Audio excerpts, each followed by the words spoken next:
ദാഹിച്ചു നിന്നെ ഞാൻ തേടുന്നു, സ്വർഗം തുറന്നിറങ്ങി നീ വരണേ. ദാഹിച്ചു നിന്നെ ഞാൻ തേടുന്നു, സ്വർഗം തുറന്നിറങ്ങി നീ വരണേ.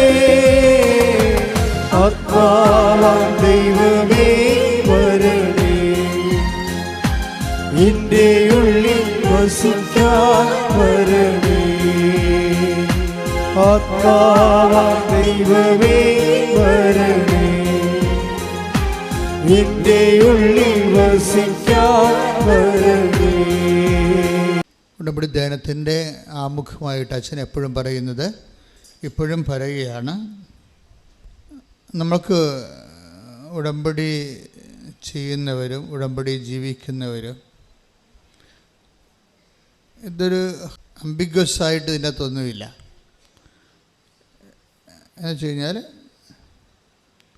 നമുക്ക് ചിലപ്പോൾ കിട്ടാതിരിക്കാം, ചിലപ്പോൾ കിട്ടാം, പോയി നോക്കാം, എങ്ങനെ വരുമെന്ന് അറിയട്ടെ.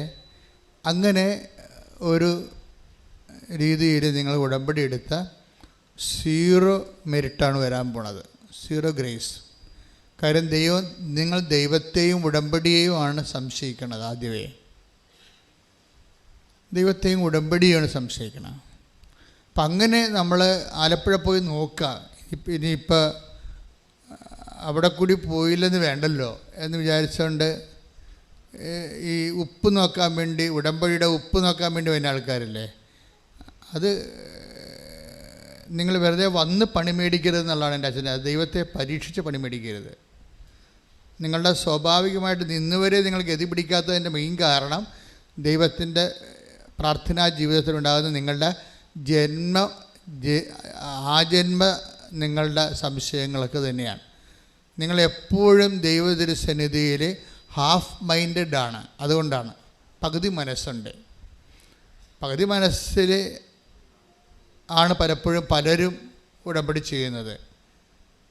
ഈ പകുതി മനസ്സാണെങ്കിൽ നിങ്ങൾ ഇത് റിസൾട്ട് ശരിക്കും എന്തെങ്കിലും കിട്ടുമെന്നല്ല,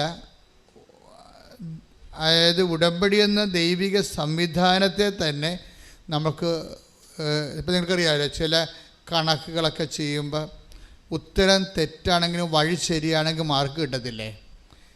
നിങ്ങൾ സംശയിച്ചിട്ടുകൊണ്ടാണ് ഉടമ്പടി ഹാഫ് മൈൻഡഡ് ആണ് ചെയ്യണമെങ്കിൽ വഴിക്ക് പോലും മാർക്ക് കിട്ടത്തില്ല.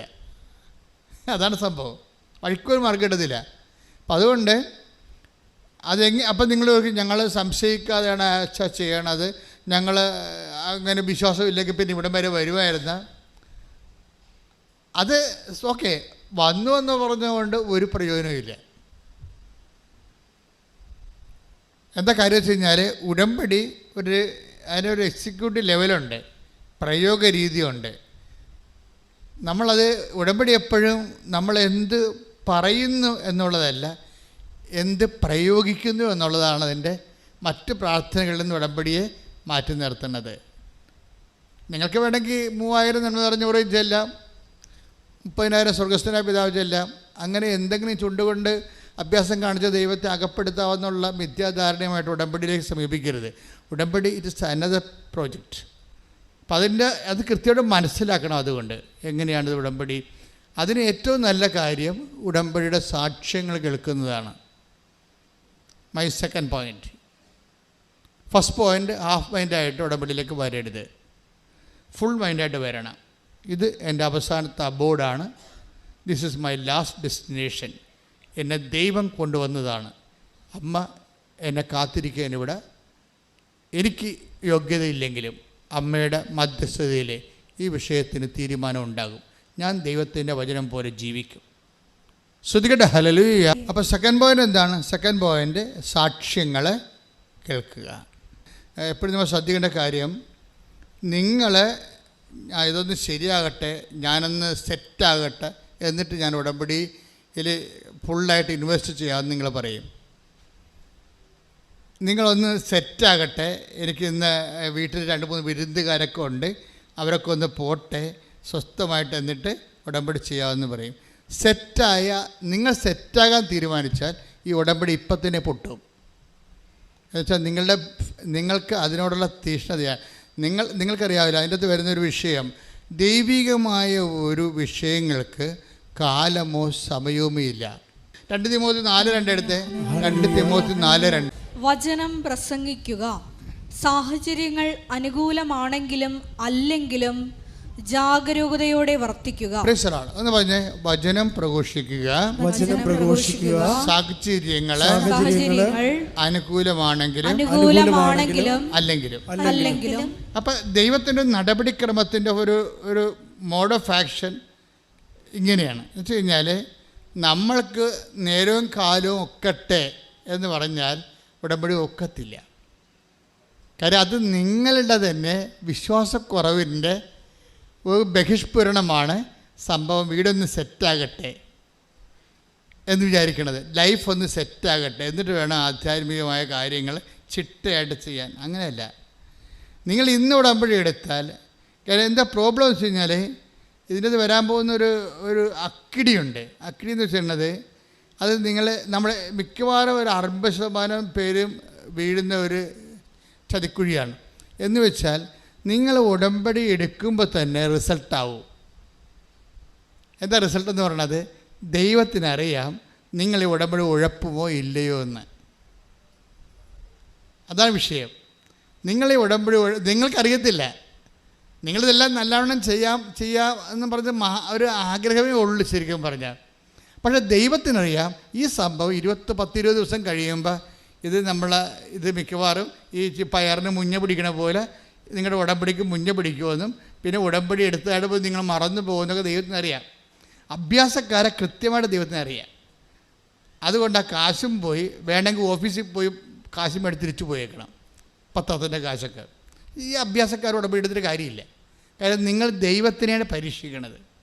എവിടെയാണ് വന്നത് നിങ്ങൾക്കൊരു ബോധമില്ല. എല്ലായിടത്തും പോണ പോലെ വന്ന് കയറിയിരിക്കുകയാണ്. അമ്മമാതാവ് ജീവനോടെ പ്രത്യക്ഷപ്പെട്ടൊരു ഇടത്തിൽ നിൻ്റെ കണ്ണീരിൻ്റെ കാലത്ത് ദൈവത്തിൻ്റെ കാരുണ്യമാണ് നിന്നെ തിരിച്ചു പിടിച്ചിരിക്കുന്നത്. സ്തുതിക്കട്ടെ, ഹല്ലേലൂയ. അവസാനം എന്താണ് അച്ഛൻ പറഞ്ഞത്? ഈ കണ്ണീരിൻ്റെ കാലത്ത് ദൈവത്തിൻ്റെ കാരുണ്യമാണ് നിന്നെ തിരിച്ചു വിളിപ്പിച്ചിരിക്കുന്നത്. അപ്പോൾ ഉടമ്പടി എന്ന് പറയുമ്പോൾ നിങ്ങൾ എല്ലാ പ്രാർത്ഥനയ്ക്കും പോകുന്നവരെ, കുമ്പസാരത്തിൽ കുർബാന ഉള്ളവരാണ്, പുതുവാസ ജീവിതം ഉള്ളവരാണെന്ന് പറഞ്ഞൊരു കാര്യമില്ല. ഇതെല്ലാം ഉണ്ടെങ്കിലും നമുക്ക് ദൈവത്തിൽ നിന്ന് അകന്ന് ജീവിക്കാൻ പറ്റും. ഇത് ഭയങ്കര സംഭവമാണ്. കൂടുതൽ പ്രാർത്ഥനയൊക്കെ ഉണ്ടാകും, നിങ്ങൾ ഡെയിലി കമ്മ്യൂണിക്കേറ്റഡ് ആയിരിക്കും. ഇങ്ങനെയൊക്കെ ആചാരവട്ടങ്ങളും ചിറ്റവട്ടങ്ങളൊക്കെ നിങ്ങൾ ചെയ്താലും ബൈ പേഴ്സൺ നിങ്ങൾ ദൈവത്തിൽ നിന്ന് അകലെയായിരിക്കും. അതുകൊണ്ടാണ് ഇപ്പോൾ ഈശോ ഇങ്ങനെ പറഞ്ഞത്, ദൈവത്തിൻ്റെ കാരുണ്യമാണ് നിങ്ങളെ തിരിച്ചു വിളിപ്പിച്ചിരിക്കുന്നത്. പറഞ്ഞേ, ദൈവത്തിൻ്റെ എന്നെ തിരിച്ചു വിളിച്ചിരിക്കുന്ന ദൈവത്തിൻ്റെ കാരുണ്യമേ, ദിവ്യകാരുണ്യമേ, അങ്ങേ ആരാധിക്കുകയും സ്തുതിക്കുകയും അങ്ങേക്ക് നന്ദി പറയുകയും ചെയ്യുന്നു. ഉടമ്പടി എപ്പോഴും നമുക്ക് ഓർക്കുക, അത് കാരുണ്യത്തിൻ്റെ പ്രാർത്ഥനയാണ്. ദൈവം ആരോട് കാരുണ്യം കാണിക്കുന്നു എന്ന് വെച്ചാൽ നിൻ്റെ മെരിറ്റല്ല. അവിടെ നീ ഒരിക്കലും ഉടമ്പടി വന്നിട്ട് പറയും ഞങ്ങൾ പ്രഖ്യാപിതമായിട്ടുള്ള പാരമ്പര്യ ക്രൈസ്തവരാണ്, ഞങ്ങൾ കാലാകാലങ്ങളായിട്ട് ദൈവമായിട്ട് ജീവിക്കുന്ന ഭക്തിയുള്ള വിശ്വാസമുള്ള സമൂഹമാണ്. പക്ഷേ once you come to the covenant it is out of Mercy.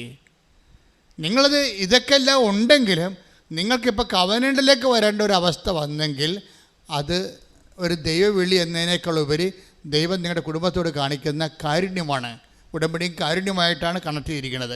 അതായത് സങ്കീർത്തനം എടുത്ത്, സങ്കീർത്തനം 92:3 എടുത്ത്.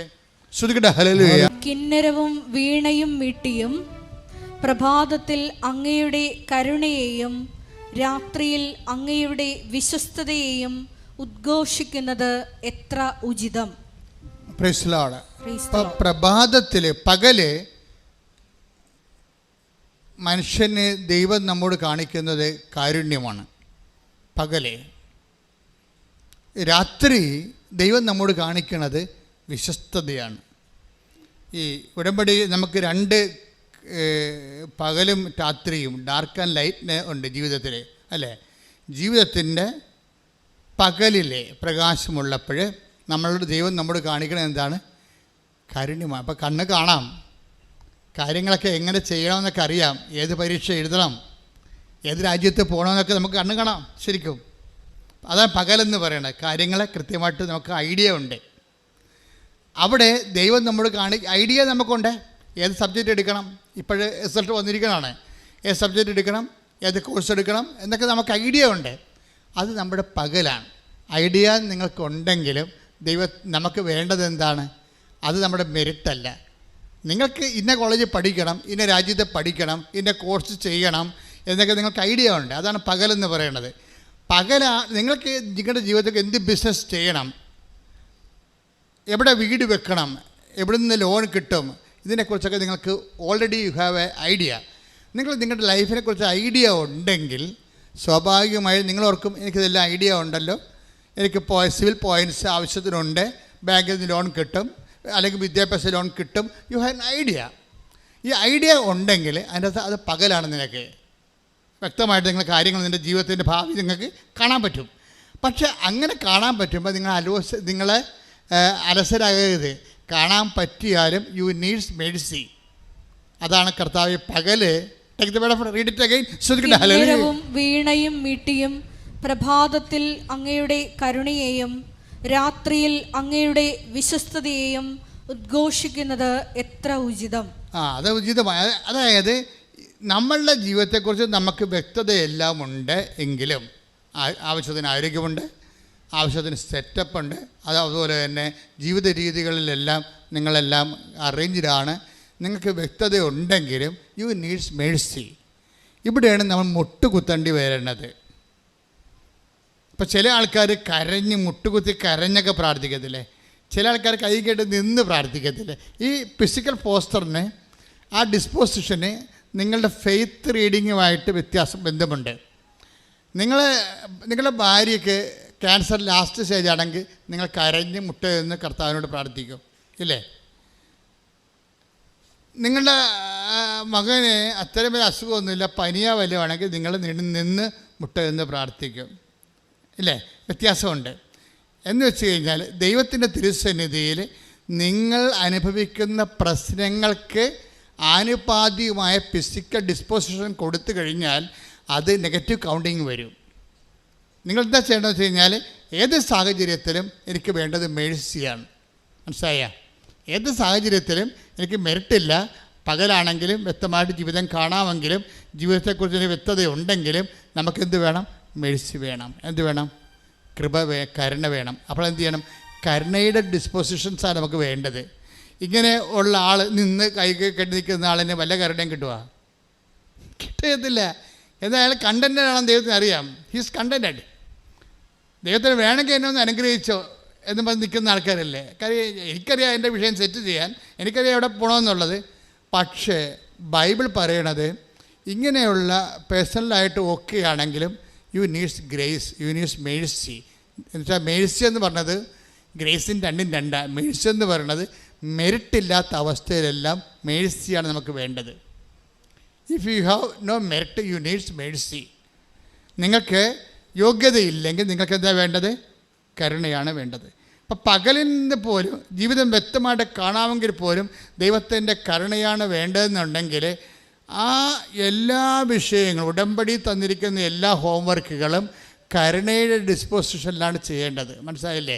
ദൈവം നമ്മോട് കരുണ തോന്നുന്ന രീതിയിലാണ് ചെയ്യേണ്ടത്. ആക്കാനും വേണ്ടി ഒക്കാനിക്കരുത് അർത്ഥം. 10 പത്രമുണ്ട്, കൊടുത്തേക്കാം, അയൽവാസികൾക്ക് ചെന്ന് കൊടുക്കും.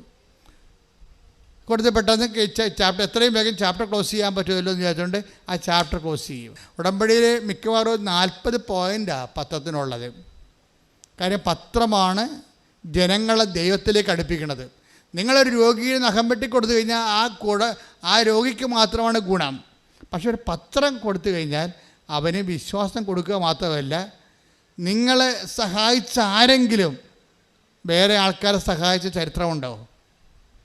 പക്ഷേ നിങ്ങൾ വിശ്വാസം കൊടുത്താൽ ആ വിശ്വാസം അവർ കൈമാറും. അപ്പോൾ ഈ ഇവാഞ്ചലൈസേഷനും, അതായത് വിശ്വാസ കൈമാറ്റവും വിശ്വാസ പ്രവർത്തനവും തമ്മിൽ വ്യത്യാസമുണ്ട്. അതുകൊണ്ടാണ് ദൈവത്തിൻ്റെ കരുണ നമുക്ക് ലഭിക്കത്തക്ക രീതി വേണം നിങ്ങളെ പ്രേക്ഷിത പ്രവർത്തനങ്ങൾ ചെയ്യാൻ. എന്താണ്? നിങ്ങൾ പ്രാർത്ഥിക്കണം, കർത്താവേ, ഇത് ഞാനൊരു കടമ നിർവഹിക്കുക മാത്രമല്ല, ഇത് വായിച്ചവൻ അങ്ങേ അറിയണം, അത് എൻ്റെ ചെവി കൊണ്ട് ഞാൻ കേൾക്കണം, അവർക്ക് കർത്താവിനെ കിട്ടിയെന്ന് അറിയണം. അങ്ങനെയൊക്കെ നമുക്ക് ഒരു ആത്മബന്ധത്തോടുകൂടിയാണ് പ്രേക്ഷിത പ്രവർത്തനം ചെയ്യണമെങ്കിൽ നിങ്ങൾക്ക് കർത്താവിൻ്റെ കരുണ കിട്ടും. എന്ന് വെച്ച് കഴിഞ്ഞാൽ ഇപ്പം ഞാനിപ്പോൾ എവിടെയെങ്കിലും പോവുകയാണെങ്കിൽ ഞാൻ രാവിലെ എനിക്ക് ഫീഡിങ് പ്രെയർ എന്ന് പറഞ്ഞ സെഷനുണ്ട്. ഫീഡിങ് പ്രെയർ എന്ന് വെച്ച് കഴിഞ്ഞാൽ ആ മുഴുവൻ റൂട്ട്, എൻ്റെ വണ്ടി പോകുന്ന മുഴുവൻ റൂട്ട് കർത്താവിന് സമർപ്പിക്കും. തലേദിവസം തന്നെ സമർപ്പിക്കാൻ തുടങ്ങും.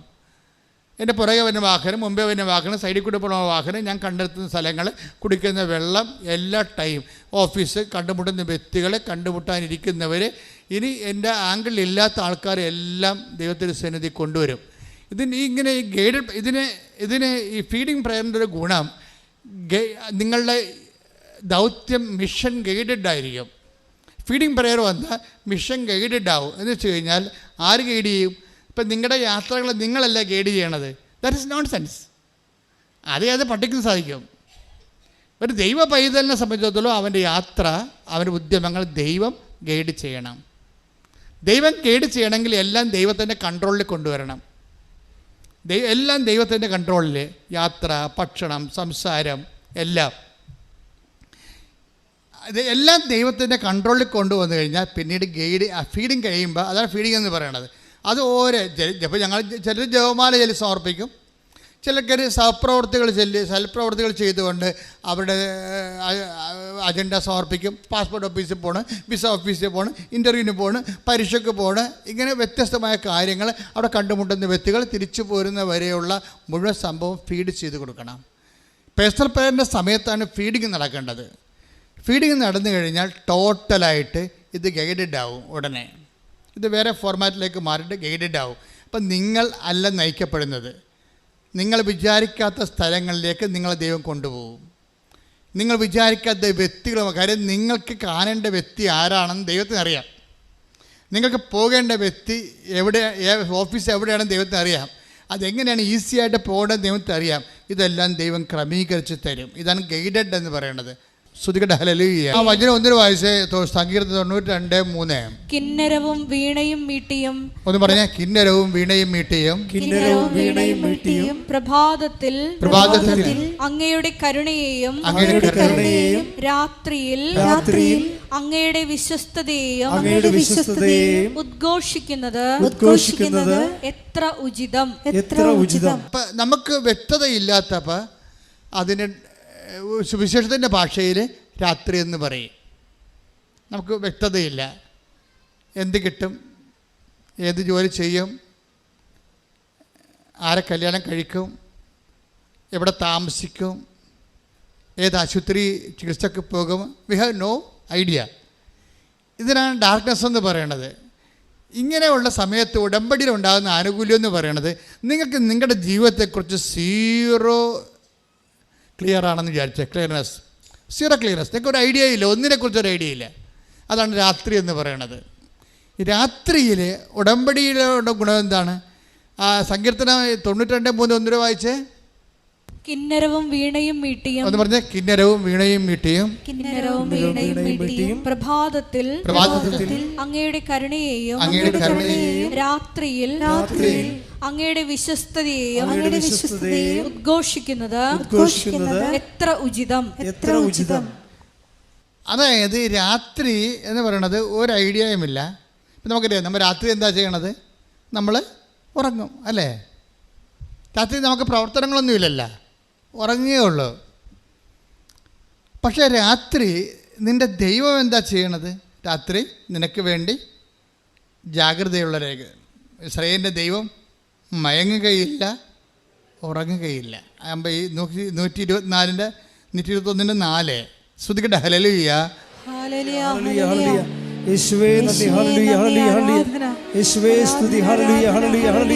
121 സങ്കീർത്തനം 4 തിരുവചനം. ഇസ്രായേലിന്റെ പരിപാലകൻ മയങ്ങുകയില്ല, ഉറങ്ങുകയുമില്ല. പറഞ്ഞേ, ഇസ്രായേലിന്റെ പരിപാലകൻ മയങ്ങുകയില്ല, ഉറങ്ങുകയുമില്ല. അപ്പം നിന്റെ രാത്രിയിൽ ദൈവം നിനക്ക് വേണ്ടി ജാഗ്രത അനുഭവിക്കും. എന്നുവെച്ചാൽ നമ്മൾക്ക് ഒന്നും ചെയ്യാൻ പറ്റാത്ത അവസ്ഥ ഉണ്ട്. രാത്രിക്കുള്ള കുഴപ്പം എന്താണ്? ഉറക്കമല്ല പ്രശ്നം. എന്താണ്? ഒന്നും ചെയ്യാൻ പറ്റാത്ത അവസ്ഥ. ചില ആൾക്കാർ പറഞ്ഞില്ല, എൻ്റെ അച്ഛാ പ്രാർത്ഥിക്കാൻ പോലും പറ്റണില്ല, രാത്രിയായി. രാത്രി എന്ന് പറയുമ്പോൾ നിങ്ങളോട് രാത്രി എന്ന് വിചാരിക്കരുത്. ജീവിതത്തിൽ ഈശോ എന്താ പറഞ്ഞ രാത്രിയെക്കുറിച്ച്? സ്തുതിക്കട്ടെ മക്കളെ, യേശു സ്തുതിക്കട്ടെ. ഹല്ലേലൂയ ഹല്ലേലൂയ ഹല്ലേലൂയ ഹല്ലേലൂയ. യേശുവേ നന്ദി, ഹല്ലേലൂയ സ്തോത്രം. യേശുവേ നന്ദി നന്ദി നന്ദി. ഹല്ലേലൂയ ഹല്ലേലൂയ ഹല്ലേലൂയ ഹല്ലേലൂയ ഹല്ലേലൂയ. യോഹന്നാൻ 9:4. യോഹന്നാൻ 9:4. എന്നെ അയച്ചവന്റെ പ്രവൃത്തികൾ പകലായിരിക്കുവോളം നാം ചെയ്യേണ്ടിയിരിക്കുന്നു. ഒന്ന് പറഞ്ഞേ, എന്നെ അയച്ചവന്റെ പ്രവൃത്തികൾ. എന്നെ അയച്ചവന്റെ പ്രവൃത്തികൾ പകലായിരിക്കുവോളം നാം ചെയ്യേണ്ടിയിരിക്കുന്നു. ആർക്കും ജോലി ചെയ്യാൻ കഴിയാത്ത രാത്രി വരുന്നു. ഇപ്പം രാത്രിക്ക് അങ്ങനെ ഒരു പ്രശ്നമുണ്ട്. നിങ്ങൾ വെളിച്ചത്ത്, ഇപ്പം നമ്മളിതുപോലെ പൂ പോലെ വെളിച്ചത്ത് ജീവിച്ചാലും ആധ്യാത്മികമായിട്ട് രാത്രിയിലായി പോകും ചിലപ്പോൾ. എന്താണ്? ശരി പറയുക, എൻ്റെ അച്ഛാ സങ്കടം കൊണ്ട് പ്രാർത്ഥിക്കാൻ പോലും പറ്റണില്ല, അതാണ് രാത്രി. ചിലപ്പോൾ ഭർത്താവ് ഐസിയിലായിരിക്കും, അല്ലെങ്കിൽ മകൻ ചിലപ്പോൾ ജയിലിലായിരിക്കും. നിങ്ങൾക്കത് രക്ഷപ്പെടണമെന്നൊക്കെ ഉണ്ട്, പക്ഷേ നിങ്ങൾക്കൊരു വാക്ക് പ്രാർത്ഥിക്കാൻ പറ്റണില്ല. ആർക്കും വേല ചെയ്യാൻ പാടില്ലാത്ത രാത്രി, പ്രാർത്ഥിക്കാൻ പോലും പറ്റാത്ത രാത്രി. അതാ യോഹന്നാൻ 9:4 എന്ന് പറഞ്ഞ ആർക്കും വേല ചെയ്യാൻ പാടില്ലാത്ത രാത്രികാലം. ജീവിതത്തിൽ ഒരു ഐഡിയ ഇല്ല, ഒരാശയമില്ല, എന്ത് ചെയ്യണമെന്ന് അറിയാൻ പാടില്ല, ആരെ കോണ്ടാക്ട് ചെയ്യണമെന്ന് അറിയാൻ പാടില്ല, എങ്ങനെ ഗതി പിടിക്കുമെന്ന് അറിയാൻ പാടില്ല. നിങ്ങൾ സ്മോളൊക്കെ അടിച്ച് അല്ലെങ്കിൽ വീട്ടിൽ കഴുത്തേക്ക് കയറി നിങ്ങളുടെ കഴിവ് മറച്ചു വെക്കാൻ വേണ്ടി കുഞ്ഞുങ്ങളുടെയും ഭർത്താവിൻ്റെയും ഭാര്യയുടെയൊക്കെ കഴുത്തേക്ക് കയറി നിങ്ങളിങ്ങനെ അഭ്യാസം കാണിച്ച് ജീവിക്കായിരിക്കും ചിലപ്പോൾ. അതാണ് നിങ്ങളുടെ രാത്രി എന്ന് പറയുന്നത്. പ്രാർത്ഥിക്കാനും പറ്റണില്ല, കഴിവുകേടുകൾ മറച്ചു വെക്കാൻ വേണ്ടി മറ്റുള്ളവരുടെ മുമ്പിൽ ചാടിക്കയറി ജീവിക്കുന്ന സമയം രാത്രി, ഒന്നും ചെയ്യാൻ പറ്റാത്ത സമയം. ഈ രാത്രിക്ക് എന്താ ദൈവം ചെയ്യണത്? ഉടമ്പടി വന്നു കഴിഞ്ഞാൽ ഇനി നീ ഒരു രാത്രിയിൽ മാനുഷികമായ വീക്ക്നെസ് കൊണ്ടകപ്പെട്ടാലും നിനക്ക് പേടിക്കേണ്ട കാര്യമില്ല. സങ്കീർത്തനം 92:3 എന്താ പറയണത്? രാത്രിയിൽ നിന്റെ വിശ്വസ്തത ഞാൻ. ഹല്ലേലൂയ ഹല്ലേലൂയ ഹല്ലേലൂയ ഹല്ലേലൂയ. യേശുവേ നന്ദി. ഹല്ലേലൂയ ഹല്ലേലൂയ ഹല്ലേലൂയ ഹല്ലേലൂയ ഹല്ലേലൂയ. കിന്നരവും വീണയും മീട്ടിയും പ്രഭാതത്തിൽ അങ്ങയുടെ കരുണയെയും രാത്രിയിൽ അങ്ങയുടെ വിശ്വസ്തതയെയും ഉദ്ഘോഷിക്കുന്നത് എത്ര ഉചിതം. അപ്പൊ നീ ഇപ്പൊ നിന്റെ ജീവിതം രാത്രിയാണ്, നിനക്ക് ഐഡിയ ഇല്ല, നിനക്ക് പ്രാർത്ഥിക്കാമെന്ന് തോന്നണില്ല, നിനക്ക് ഒരു വേലയും ചെയ്യാൻ പറ്റണില്ല, നിനക്ക് ചിന്തിക്കാൻ വേണ്ടി ബിസിനസ് തുടങ്ങാമെന്ന് വെച്ചാൽ അതിന് കാശ് വേണ്ടേ? അതില്ല. വീട് വിൽക്കാമെന്ന് വെച്ചാൽ അനിയൻ്റെ പേരിൽ കൂടി പ്രമാണത്തിൽ അനിയൻ്റെ പേരും ഉണ്ട്, അവൻ സമ്മതിക്കണമില്ല. ഒന്നും ചെയ്യാൻ പറ്റണില്ല, കൈയും കാലും കെട്ടിയ പോലെ അവസ്ഥയാണ്. എന്നപ്പോൾ ചത്ത് കളയാമെന്ന് തോന്നുന്നു. അതാണ് രാത്രി എന്ന് പറയണത്. ഈ രാത്രിയിൽ നീ ഉടമ്പടിയിലാണെങ്കിൽ എന്താ സംഭവിക്കണത്? കർത്താവ് വിശ്വസ്തനായിരിക്കുമെന്ന്. മനസ്സിലായില്ലേ? കൈയടിച്ച് സ്തുതിക്കട്ടെ.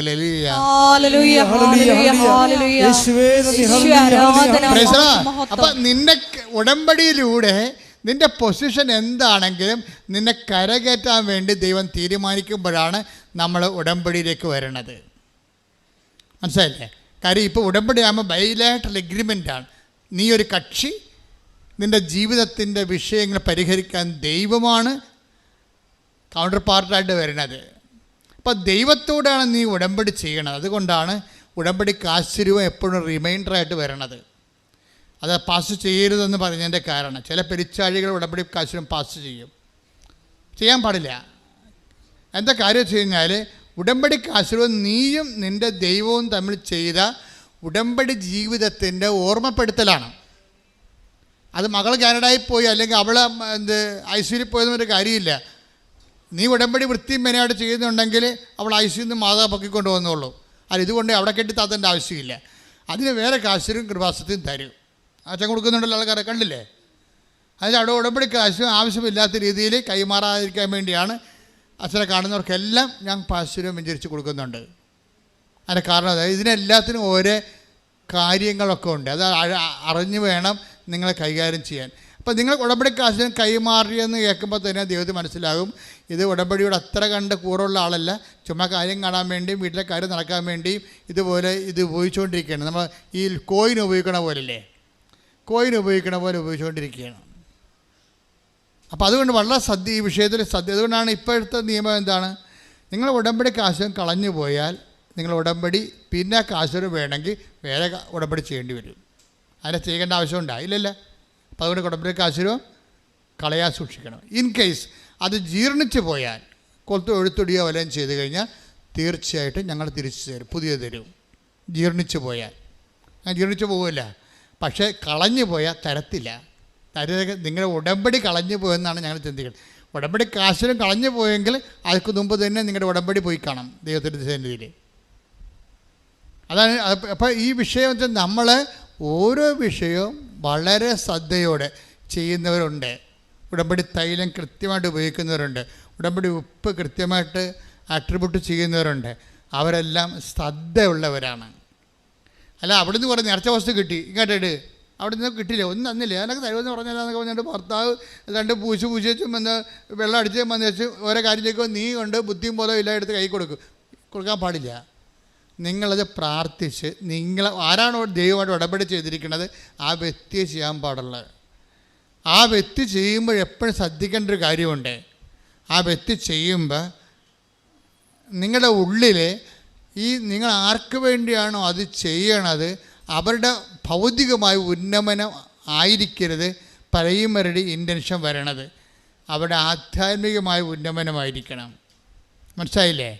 അതായത് അവർ രോഗത്തിൽ നിന്ന് മോചിച്ചാൽ നിങ്ങൾ ഉറപ്പ് വരുത്തണം അവർ ദൈവത്തെ അറിഞ്ഞ് ജീവിക്കുമെന്ന്. അല്ലാതെ അവർ സുഖപ്പെട്ട് കാര്യമില്ലല്ലോ. അവർ ദൈവത്തെ അറിഞ്ഞ് ജീവിക്കും എന്ന് അവരോട് ചോദിക്കണം. ഇത് തരുമ്പോൾ ഞാനൊരു കാര്യം ചെയ്യും, നിങ്ങളത് വിശ്വാസമുണ്ടെങ്കിൽ നിങ്ങൾ സൗഖ്യപ്പെട്ട് കഴിയുമ്പോൾ മാതാവിൻ്റെ മധ്യസ്ഥയിൽ ജീവിതം തുടങ്ങണം എന്ന് നിങ്ങളെ ഉറപ്പ് വരുത്തണം. അല്ല കാണുന്ന കടവാമ്പോത്തിന് എല്ലാം കൊണ്ട് ഇതൊക്കെ തേച്ച് വെച്ചിട്ട് ചുറ്റി നടക്കരുത്. അങ്ങനെ കുറേ ആൾക്കാരുണ്ട്. ഈ വിഷയം വളരെ കാര്യം, ഓരോ കാര്യങ്ങൾ സാക്ഷ്യ ബേസ്ഡായിട്ടാണ് പോണത്. സാക്ഷ്യങ്ങൾ നല്ല വലിയ സാക്ഷ്യങ്ങൾ പറയുന്നവർ എങ്ങനെയാണ് അത് ചെയ്യണമെന്ന് നോക്കണം.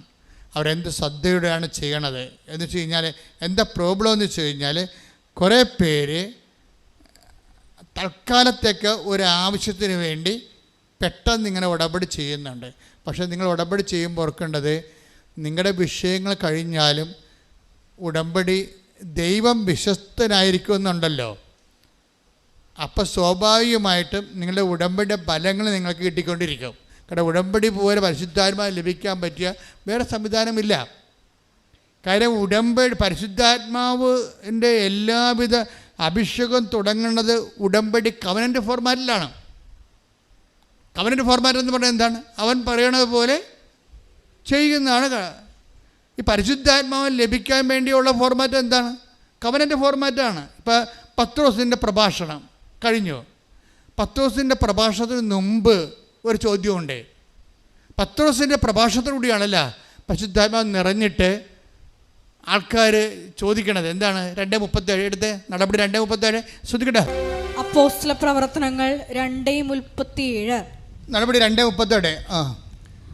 ഇത് കേട്ടപ്പോൾ വചനങ്ങൾ കേട്ടപ്പോൾ, അതാണ് ഇത് കേട്ടപ്പോൾ പത്രോസ് തോന്നിയ ദിവസം പറഞ്ഞുകൊണ്ടിരിക്കുകയല്ല, ദൈവവചനം പറഞ്ഞുകൊണ്ടിരിക്കുകയായിരുന്നു. ദൈവവചനം പറഞ്ഞുകൊണ്ടിരുന്നാൽ അത് കേട്ടാൽ ജനങ്ങളിൽ ഉടനെ ചോദ്യങ്ങൾ ഉണ്ടാകണം. അതാണ് പരിശുദ്ധാത്മാവിനെ കിട്ടാനുള്ള ആദ്യത്തെ നടപടിക്രമം. അതാണ് ദൈവവചനം പ്രഘോഷിക്കപ്പെട്ടാൽ കർത്താവ് തോണ്ടി അവർക്ക് ചോദ്യങ്ങളുണ്ടാകും, അല്ലാത്തൊരു വായിട്ട് നോക്കിയിരിക്കും. പിടിയില്ലേ? ദൈവവചനം പ്രഘോഷിക്കപ്പെട്ടാൽ ഓട്ടോമാറ്റിക്കായിട്ട് നിങ്ങൾ ദൈവത്തിൻ്റെ തോണ്ടൽ കിട്ടിയ ആളാണെങ്കിൽ, അഭിഷേകം കിട്ടിയ ആളാണെങ്കിൽ ഉടനെ നിങ്ങൾക്ക് ഒരു ചോദ്യം വരും. എന്താണ്? ഞങ്ങൾ എന്താണ്? Read it again. ശ്രദ്ധിക്കട്ടെ. ഹല്ലേലൂയ. ഇത് കേട്ടപ്പോൾ അവർ ഹൃദയം നുറങ്ങി പത്രോസിനോടും മറ്റ് അപ്പോസ്തലന്മാരോടും ചോദിച്ചു. കണ്ടില്ലേ? ദൈവവചനം കേട്ടപ്പോൾ എന്താ സംഭവിച്ചത്? ഒരു സംഭവം നടന്നു. എന്ത് ചെയ്തിട്ട്? ഹൃദയം നുറങ്ങി, അത് പൊടിച്ചുപോയി. പഴയ ഹൃദയമില്ലേ, അത് പൊടിയണം. വചനം കേൾക്കുമ്പോഴേ ഉണ്ടാകുമ്പോൾ ഇനി ഞാൻ പഴയതുപോലെ ജീവിക്കത്തില്ല, എൻ്റെ പഴയ ഹൃദയം ഓട്ടോമാറ്റിക്കായിട്ട് വചനം കേട്ട് പൊടിഞ്ഞു പോകണം, വിശദീകരിക്കണം. അതാണ് ഹൃദയം നുറുങ്ങിയെന്നാണ്, പൊടിഞ്ഞു. നിങ്ങൾ പൊടിയാതെ കല്ല് പോലെ ഇരുന്ന് വചനം കേട്ടാൽ ഇത് വർക്കൗട്ട് ചെയ്യത്തില്ല. അതായത് ആദ്യമേ വചനം കേൾക്കുമ്പോൾ തന്നെ ദൈവസകം നിറഞ്ഞിട്ട് പഴയ ഹൃദയം പൊടിഞ്ഞു പോകണം. അത് റീഡ് ഇറ്റ് അഗൈൻ. ഇത് കേട്ടപ്പോൾ അവർ ഹൃദയം നുറുങ്ങി. എല്ലാവരും പറഞ്ഞ ഇത് കേട്ടപ്പോൾ അവർ ഹൃദയം നുറുങ്ങി പത്രോസിനോടും മറ്റപ്പോസ്തലന്മാരോടും ചോദിച്ചു, സഹോദരന്മാരെ ഞങ്ങൾ എന്താണ് ചെയ്യേണ്ടത്? അതാണ് കവനന്റ് ഫോർമാറ്റ് എന്ന് പറയുന്നത്. വചനം കേട്ടാൽ അടുത്ത നടപടി കവനന്റാണ്. ഒരിക്കൽ നിങ്ങൾ ദൈവവചനം കേട്ടാൽ എൻ്റെ അടുത്ത നടപടി എന്താണ്? കയ്യൊപ്പ് പ്രാർത്ഥന അല്ല, അടുത്ത നടപടി കവനൻ്റാണ്. എന്താണ്? ഇത് കേട്ടപ്പോൾ അവരെല്ലാവരും അപ്പോസ്തലന്മാരോട് ചോദിച്ചു, എന്ത് ചെയ്യണം? ഞങ്ങൾ എന്താണ് ചെയ്യേണ്ടത്? അപ്പോൾ പത്രോസ് എന്താ പറയണത്? പത്രോസ് പറഞ്ഞ എന്താണ്? 2:32 വായിച്ചേ. പശ്ചാത്തപിക്കുവിൻ. പറഞ്ഞ നിങ്ങൾ പശ്ചാത്തപിക്കുവിൻ. പാപമോചനത്തിനായി എല്ലാവരും യേശുക്രിസ്തുവിന്റെ നാമത്തിൽ സ്നാനം സ്വീകരിക്കുവിൻ. പരിശുദ്ധാത്മാവിന്റെ ദാനം നിങ്ങൾക്ക് ലഭിക്കും. ഇത് ഭയങ്കര സുന്ദരമായ ഒരു വെളിപാടാണ്. എന്താണ്? വചനങ്ങൾ കേട്ടപ്പോൾ ജനങ്ങളുടെ ഹൃദയം പൊടിഞ്ഞു.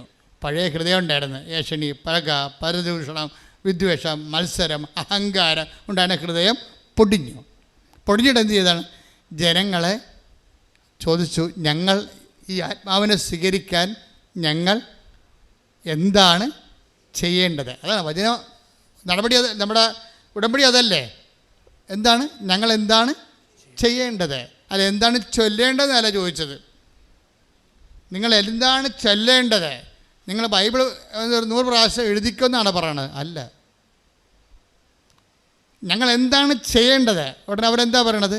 ഫസ്റ്റ് നിങ്ങൾ ചെയ്യേണ്ട കാര്യം എന്താണ്? നിങ്ങൾ പശ്ചാത്തപിക്കണം. അതാണ് വിഷയം. ഇപ്പോൾ ഒരു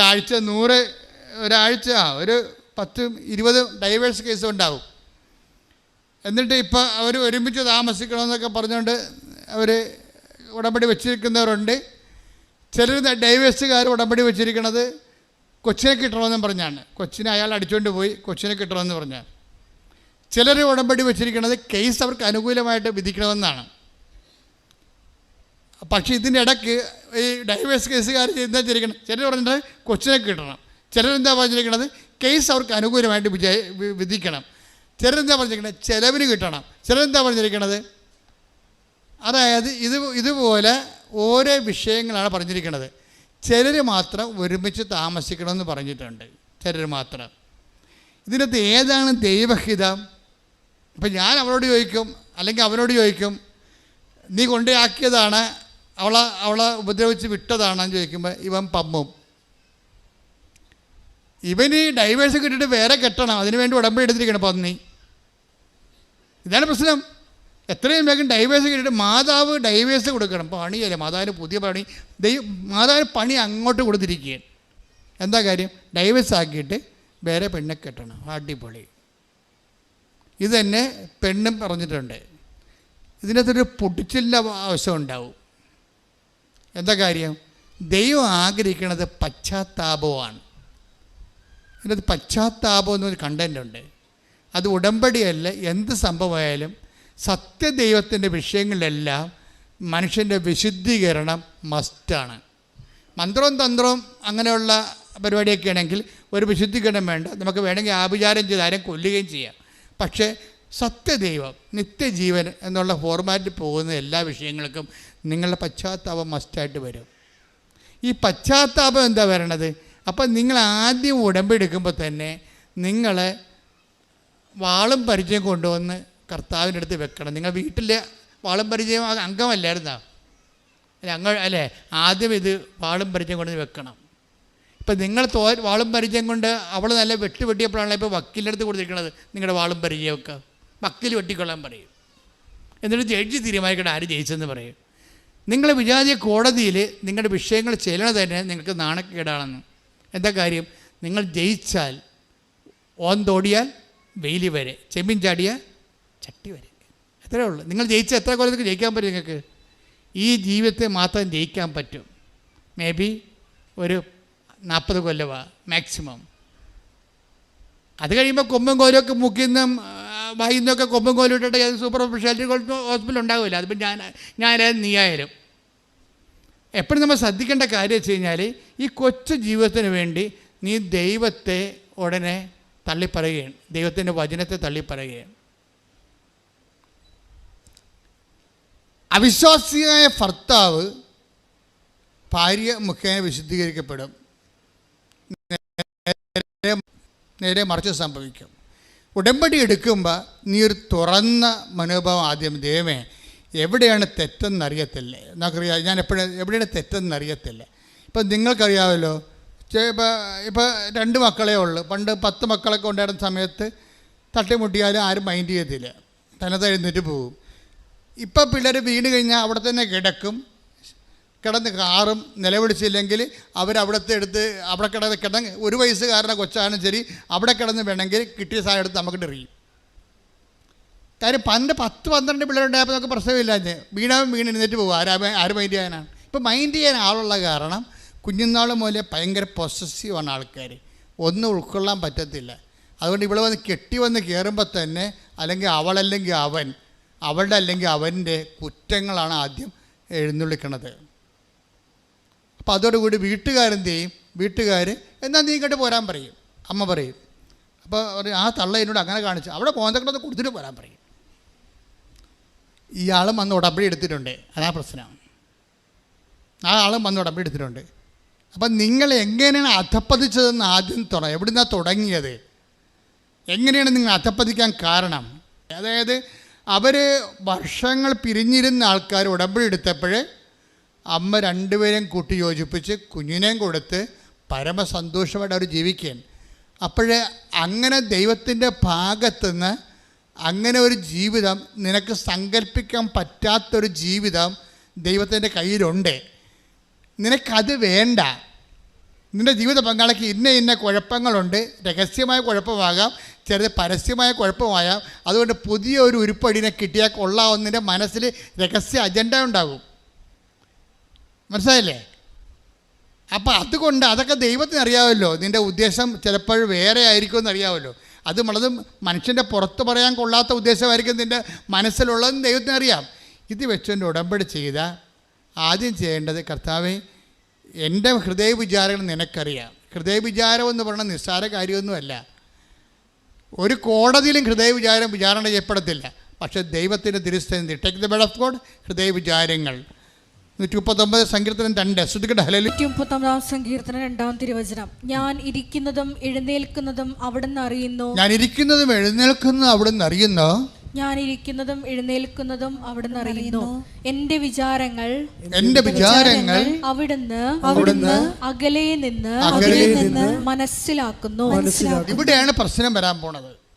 നിങ്ങളിപ്പോൾ ഈ വിഷയം കൊണ്ട് ഉദ്ദേശിക്കുന്നത് എന്താണെന്ന്, നിങ്ങളുടെ മനസ്സിലിരിപ്പ് എന്താണെന്ന് ദൈവത്തിന് അറിയാം. നിങ്ങളിപ്പോൾ 5 സെൻറ്റ് സ്ഥലം മേടിക്കണമെന്ന് ഞാൻ പറഞ്ഞില്ലേ? 5 സെൻറ്റ് സ്ഥലം മേടിക്കുമ്പോൾ നിങ്ങൾ ചോദിക്കണത് എന്താണ്? അച്ഛൻ നേരത്തെ പറഞ്ഞ എക്സാമ്പിളാണിത്. എന്താണ് നിങ്ങൾ ചോദിക്കണം? മൂത്ത മകനെയും മക്കളെയും അങ്ങോട്ട് മാറ്റി താമസിപ്പിക്കണമെന്നാണ് നിങ്ങൾ ഉദ്ദേശിക്കുന്നത്. പക്ഷേ നിങ്ങൾ ഉദ്ദേശിക്കുന്നത് അതല്ല. നിങ്ങൾ ഉദ്ദേശിക്കുക ആ സ്ഥലം മേടിച്ചില്ലെങ്കിൽ അവിടെ കൂടി വീടിൻ്റെ പുറകിലുള്ള ആൾക്കാർ റോഡിടുക മാത്രമല്ല, വീട്ടിലുള്ളവൻ കയറി അവിടെ നമ്മളെക്കാൾ വലിയ വീട് വെച്ച് അവിടെ താമസിക്കുക നമുക്ക് സഹിക്കാൻ പറ്റത്തില്ല. അതാണ് ഹൃദയ വിചാരം എന്ന് പറയുന്നത്. ഉടമ്പടിയിൽ എല്ലാത്തിനും രഹസ്യ അജണ്ടകളുണ്ട്. രഹസ്യ അജണ്ടകളുമായിട്ടൊരു സംഭവം ഇട്ടാൽ ഉപ്പിരിക്കുന്ന കുടം ഉടയണ പോലെ നീ ഉടയും. പ്രാർത്ഥിക്കുക, കർത്താവായ ദൈവമേ, വിശുദ്ധമായ ഉടമ്പടി വിശുദ്ധിയോടെ നിർവഹിക്കുവാൻ വിശുദ്ധമായ മനസ്സാക്ഷിയാൽ എന്നെ സ്നാനപ്പെടുത്തണമേ. ഹല്ലേലൂയ. ദൈവത്തിൻ്റെ പദ്ധതി അനുസരിച്ച് കൊണ്ട് ഞങ്ങൾ എന്താണ് ചെയ്യേണ്ടത് ദൈവത്തോട് ചോദിക്കണം. അല്ല ഞാൻ ഇന്ന കാര്യങ്ങൾ ചെയ്താൻ തീരുമാനിച്ചു, എൻ്റെ അമ്മ ഇന്ന കാര്യങ്ങൾ ഞാൻ ചെയ്യണമെന്ന് തീരുമാനിച്ചു, അതിന് വേണ്ടി എന്നെ സഹായിക്കാൻ ദൈവം ആരും ഗുണ്ട പണിക്ക് വരികയാണ്. നിൻ്റെ അമ്മ എന്നോട് പറഞ്ഞിട്ടുണ്ട് ഇന്ന കാര്യങ്ങൾ ചെയ്യേണ്ടതെന്ന്. കൊണ്ട് ഞങ്ങൾ ഇന്ന കാര്യങ്ങൾ ചെയ്യാൻ തീരുമാനിച്ചു, അതുകൊണ്ട് ഞങ്ങളെ സപ്പോർട്ട് ചെയ്യണം. ദൈവം ആരാണ്? നിൻ്റെ ഗുണ്ടാപ്പണിക്ക് വേണ്ടി വരാൻ പോകണം. നീ എൻ്റെ കൊട്ടേഷൻ എടുത്തിരിക്കണം, ഉടമ്പടിയാണ് നീ എടുത്തിരിക്കണം, കൊട്ടേഷനാണ് എടുത്തിരിക്കണം മാതാവിൻ്റെ. അപ്പോൾ ഈ അഭ്യാസം കാണിക്കാതെ സത്യസന്ധമായിട്ട് ഹൃദയം നുറുങ്ങാൻ വേണ്ടി പ്രാർത്ഥിക്കുക. കർത്താവ് ദൈവമേ, അങ്ങേ സ്വീകരിക്കാൻ, എൻ്റെ ആത്മാവിൽ നിറയാൻ, എൻ്റെ ഹൃദയം നുറുക്കുന്ന അനുതാപത്താൽ അഭിഷേകം ചെയ്യണമേ. ശ്രുതിക്കട്ടെ ഹല്ലേലൂയ. Praise the Lord. അപ്പോൾ നിങ്ങൾ ഉള്ളുകൊണ്ട് ഇങ്ങനെ ആഗ്രഹിക്കണം, എന്താണ്? ആത്മാവേ എന്നിൽ അഭിഷേകം ചെയ്യണമേ. നിങ്ങൾക്കറിയാമല്ലോ ഉടമ്പടി ധ്യാനത്തിൻ്റെ span and life of covenant retreat എന്താ ഓരോ ഉണ്ട്. ഉടമ്പടി ധ്യാനത്തിൻ്റെ span of covenant and life of the covenant എന്തുമാത്രമാണെന്നറിയാവോ? ദൈവവചനം പോലെ തന്നെയാണ് അതിൻ്റെ കവനന്റ്. ഇത് സത്യമായ കാര്യമാണ് അച്ഛനിലൂടെ ഈശോ പറയണത്. ഞാൻ പഠിപ്പുന്നതെങ്കിൽ നിങ്ങളെ സൂചിപ്പിക്കാൻ വേണ്ടി ഒന്നും പറയത്തില്ല. What is happened in the Bible, what is the mentality and attitude of the God, it will be revealed. അതാ നിങ്ങൾക്ക് റിവീൽ ചെയ്ത് തരണത്.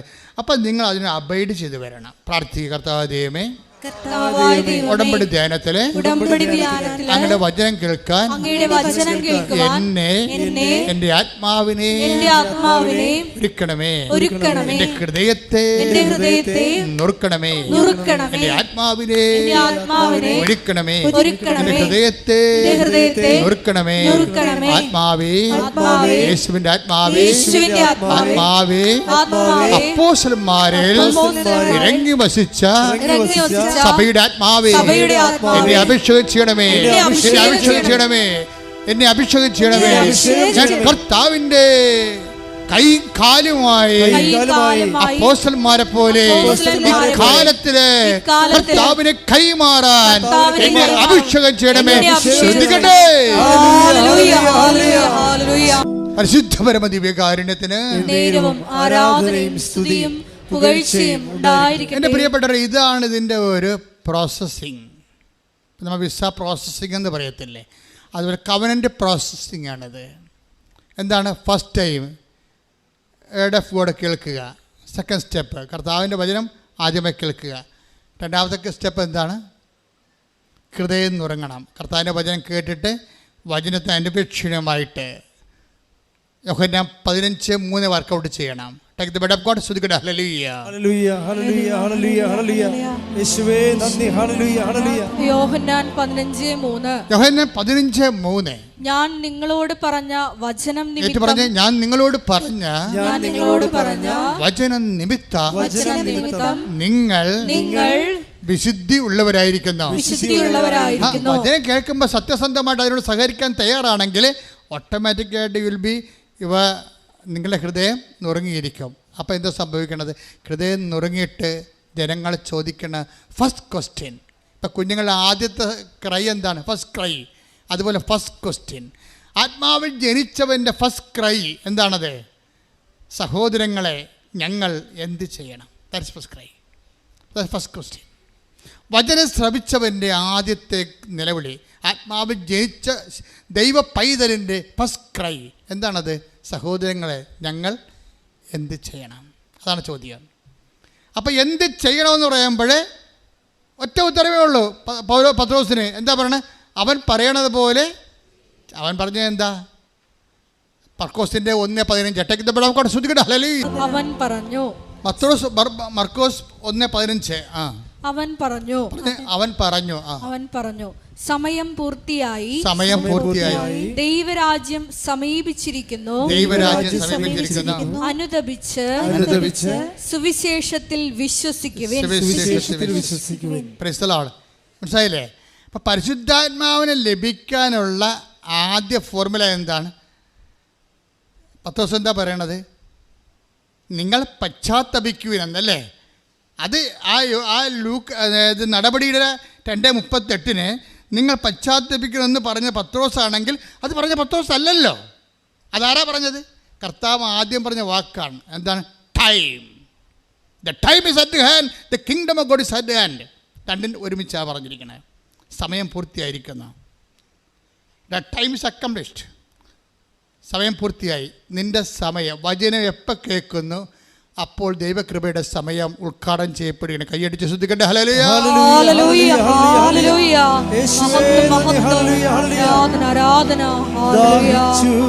നിന്നെ ഞാൻ തേടുന്നു, സ്വർഗം തുറന്നിറങ്ങി നീ വരണേ.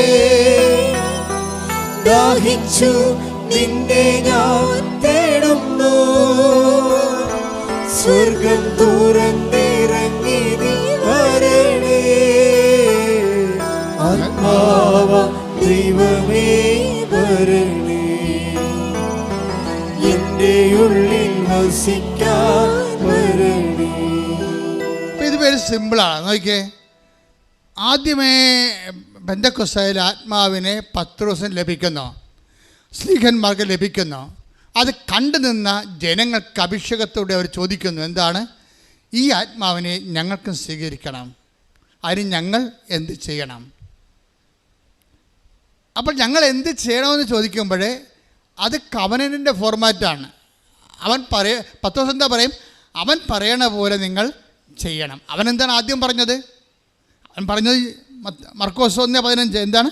നിങ്ങൾ പശ്ചാത്തപിക്കണം, ദൈവരാജ്യം സമീപിച്ചിരിക്കുന്നു, സുവിശേഷത്തിൽ വിശ്വസിക്കണം. അപ്പോൾ സുവിശേഷത്തിൽ വിശ്വസിച്ചുകൊണ്ട് ആ സുവിശേഷം ആക്ടിവേറ്റ് ചെയ്ത് കഴിയുമ്പോൾ, ലൈഫിൽ ചെയ്യുമ്പോൾ നിങ്ങളുടെ സമയം പൂർത്തിയാകും. അപ്പോൾ എന്ത് ചെയ്യും? അപ്പോൾ ആത്മാവിനെ കിട്ടും. അപ്പോൾ കവനൻ്റ് എന്ന് പറയുന്ന ഉദ്ദേശം എന്താണ്? ഒരു ഉടമ്പടിയുടെ അൾട്ടിമേറ്റ് ടൈമും ഫസ്റ്റ് ടൈമും ലാസ്റ്റ് ടൈമും ആത്മാവിൻ്റെ അഭിഷേകമാണ്. കൈയടിച്ച് ശ്രദ്ധിക്കട്ടെ. മക്കളെ, ഇടനെഞ്ചില് തലയിലും ഇടത് കൈ നെഞ്ചത്തും വലത് കൈ ശിരസിനും വെച്ചുകൊണ്ട് സർവാംഗ രോഗങ്ങൾക്കായി ക്രിസ്തുവിൻ്റെ നാമത്തിൽ പ്രാർത്ഥിക്കാം. മാതാവ് നമുക്ക് വേണ്ടി മാധ്യസ്ഥം വഹിക്കുന്നു. ഇട്ടുമുഴക്കാൻ പോലെ ശ്രദ്ധിക്കട്ടെ. കർത്താവേ, നിന്റെ ഉന്നതമായ നാമത്തിന് സ്വസ്ഥം ചെയ്യുന്നു. കർത്താവേ, നിന്റെ വിശുദ്ധ പൗരോഹിത്യത്തെ മഹത്വപ്പെടുത്തണമേ. കർത്താവേ, സഭയിലുള്ള സാന്നിധ്യം പ്രകടമാക്കണമേ. അടിപ്പിണർ പോലെ, വൈതാക്കാലം പോലെ ദൈവികമായ ശക്തി ഉച്ചമുതൽ ഉള്ളംകാലം വരെ ഈശോയുടെ നാമത്തിൽ അടിപ്പിണർ പോലെ കർത്താവേ പ്രസരിക്കട്ടെ എന്ന് പ്രാർത്ഥിക്കുന്നു. ഞങ്ങളും ഞങ്ങളുടെ പൂർവികരും അങ്ങയുടെ തിരുസന്നിധി ചെയ്തു പോയ നിന്ദാപമാനങ്ങളെ ഓർത്തുകൊണ്ട് കർത്താവേ അങ്ങയുടെ തിരിച്ചോരെ ഓർത്തുകൊണ്ട് കണ്ണെത്തോന്നണമെന്ന് പ്രാർത്ഥിക്കുന്നു. കർത്താവേ, നിന്റെ തിരുമുറുവാർന്ന് വലതുകരം, അണിപ്പെടുതാഴ്ന്ന അത്ഭുതകരം ഓരോ മുഴകളെ സ്പർശിക്കണമേ, ഓരോ സിസ്റ്റുകളെ സ്പർശിക്കണമേ, ക്യാൻസറിനെ സ്പർശിക്കണമേ, ഓരോ അവയവങ്ങളുണ്ടാകുന്ന രോഗങ്ങളെ സ്പർശിക്കണമേ. ഓരോ കോശങ്ങളെയും കർത്താവിൻ്റെ വിശുദ്ധമായ രക്തത്താൽ കഴുകണമേ. ഞരമ്പുകളെ കഴുകണമേ. വാതരോഗികളെ, കിഡ്നി രോഗികളെ, ഹൃദയരോഗികളെ, തൊണ്ട അസുഖങ്ങളുള്ളത്, സ്പോണ്ടിലോസിസ് അസുഖമുള്ളവർ, തലച്ചോറിന് രോഗങ്ങളുള്ളവർ, ശ്വാസകോശങ്ങൾക്ക് രോഗങ്ങളുള്ളവർ, ബ്രസ്റ്റിന് രോഗങ്ങളുള്ളവർ, ഉദര രോഗങ്ങൾ, പാൻക്രിയാസ് രോഗങ്ങൾ, ശ്വാസകോശ രോഗങ്ങൾ, യേശു ക്രിസ്തുവിന്റെ ഉന്നതമായ നാമത്തില് മാറിപ്പോട്ടെ.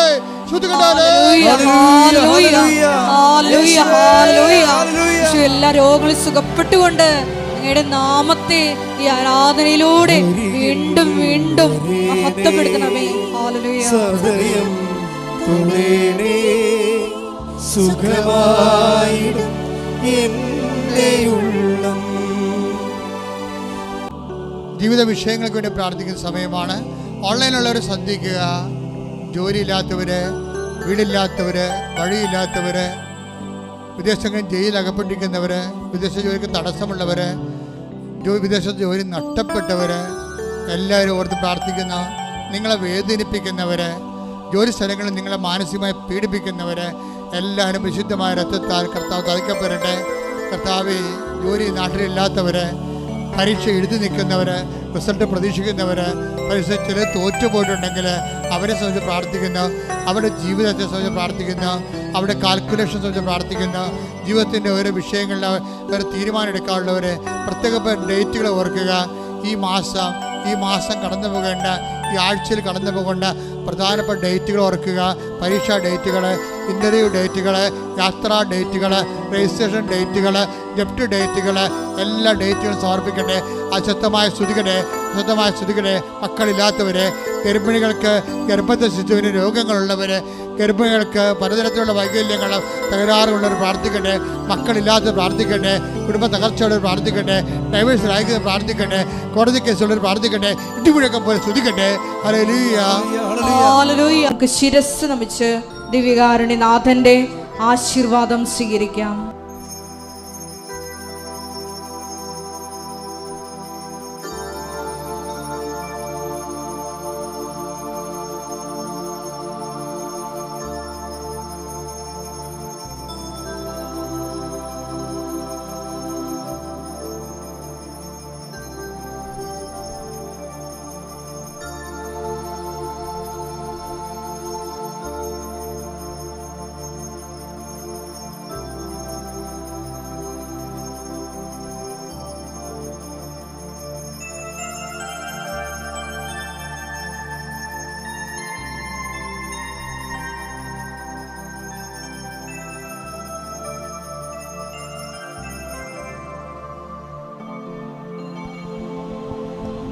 പരിശുദ്ധ പരമ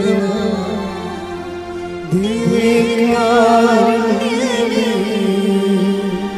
ഇന്നുമെന്നും അങ്ങേക്ക് ആരാധന.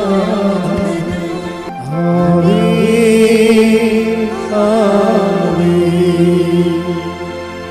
ആവേ മരിയ, ആവേ ആവേ